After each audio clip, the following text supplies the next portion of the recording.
Golf Central. Brought to you by Titleist. Greetings and welcome into Golf Central. Steve Burkowski, Bill Kratzert, and Trevor Immelman with you to get you updated on a very busy day in golf. And the long day at the Valero Texas Open went well into the evening. A weather delay of nearly 3.5 hours this morning, so the catch-up game was off and running from the offset. We give you some late afternoon and early evening highlights from TPC San Antonio. Phil Mickelson at the 5th, the par 4, his second. Yeah, just underneath the green and then just runs it by the hole, and one of the best in the business, Phil Mickelson. So that's a 5 feet. Remember, he didn't tee off until 5:20 Eastern time because of that delay, but this birdie gets him to 1 under par. So slow and steady, but out of the gates nicely for Phil. We jump ahead to the 6th, the par 4, his second. Trevor from 129. Yeah, I'm not sure what happened here. He seemed to put a good strike on the ball, but it comes up a little short and spins down that false front there. We talked in the pregame about not just hitting the greens, but hitting the proper areas and quadrants of these greens. So he would roll it this far by. Now this for par to stay at 1 under. So missed opportunity there for Phil. A little errant with the second. So back at even. Now Luke Donald played well a week ago. Continues it here at the 7th. Well, coming across the green, Luke Donald played well last week. A nice carryover this week. He's that kind of player that when he kind of gets in his rhythm, things just start to fall into place for Luke Donald. That moves him to 2 under par, playing alongside Phil Mickelson.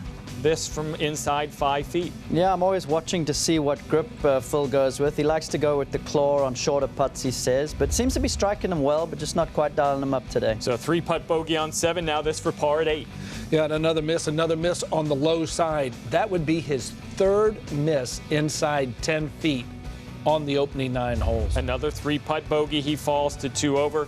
Luke Donald on the other side continues to roll it in. This at 10. Yeah, making another long putt here. I've always enjoyed watching Luke Donald hit putts. He has great synchronization to his stroke. So I'm jealous. No kidding. That's pretty good. And that moves him to 3 under par. Now Donald here at 12, his second from 161. Normally a very good iron player. Very precise with the irons, but this was a total miscue right here. Finds the bunker just inside the rocks on the left. Would wind up making bogey. Yeah, that would drop him to 2 under par. And taking a look at the scores, Brendan Steele, a winner here 5 years ago. His lone victory on the PGA Tour, 8 under par through 12 holes. Charlie Hoffman, how often do we say his name at this tournament on this golf course? Steve Flesch, little turn back the clock, 4 under par, 68 for Flesch. You see Donald at 2 under and Phil Mickelson at 2 over par in the opening round. We talk about Phil Mickelson. Such a great start to 2016, really all gearing up for the Masters, and it wasn't what he wanted. How much of an after effect of missing the cut at Augusta might this be? Well, that's an interesting question because when you look back, and it's only the 2nd time he had missed the cut at Augusta National, the mistakes that he made on 15 when he drew it back into the water, the hazard short, and then hit it in the hazard on 16. I don't know, maybe it's a little bit of a hangover, Steve, but as I watch him play and what he's doing on the greens, I said 3 misses inside 10 feet, plus you have a couple of 3-putts on that opening 9. Right now, the putter has let Phil Mickelson down. Trevor, you said you look at which grip Phil's going to use. I think we all do. What's your take on it when he constantly seems to be tinkering or finding what might work for him? Well, the last thing I'm going to do is doubt Phil Mickelson. He's been such a high-level, great player for so many years. But I just find it interesting, you know, when he explained it to everybody what he likes to do. Downhill putts likes to go with the claw. Short putts likes to go with the claw. And then uphill and longer putts go conventional. And that's how he feels like he gets the best touch on the greens. Like I said, I feel like today he was striking the putts well, but maybe not quite making the right read on it. So, you know, I look to him to make some birdies tomorrow and get back into it. A little bit of a struggle on day 1 for Phil. A lot of golf for him on tap.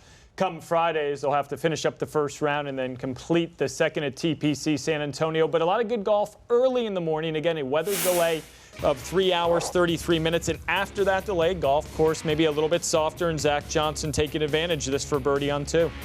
Well, that one from just outside 25 feet.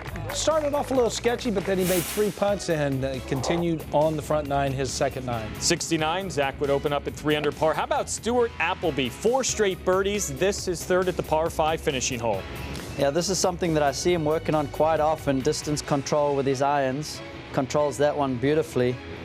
Now to finish with 5 straight birdies. You guys do that quite often, right? Yeah, 5 in a row. What a great way to finish for a 67, and great to see Stuart shoot a nice low round to start off the tournament. Look at that. Birdie, birdie, birdie, birdie, birdie. Finish 31 coming in, 5 under overall for Stuart Appleby. Charlie Hoffman loves this tournament, and with good reason. This for birdie at the 13th. Well, just outside 20 feet. And it seems as though Charlie is always getting off to that quick start. Thursdays are very comfortable for Charlie Hoffman, I might say. Yeah, Sundays have been a bit of a struggle, but a good start nonetheless. Now at the par 5 18th, this from 101. Yeah, when doing my research for this week, Charlie was my pick. He's 6 for 6 in cuts made here at the Valero Texas Open. Clearly loves this golf course, so he's my horse. Well, he's making you look good so far, Billy. Will he wrap it up with birdie and make Trevor look even better?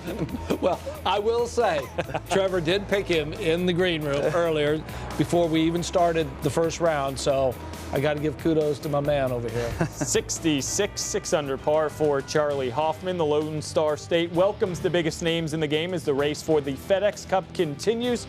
Our coverage of the Valero Texas Open continues tomorrow at 2:30 p.m. Eastern on Golf Channel.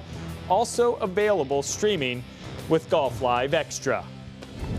The 2016 Junior Invitational at Sage Valley, located 20 minutes from Augusta National, began on Thursday, and making a special appearance at the event, 4-time Masters champion Tiger Woods, swinging on the range on site for a junior golf clinic on Thursday. Guys, what do you make of it?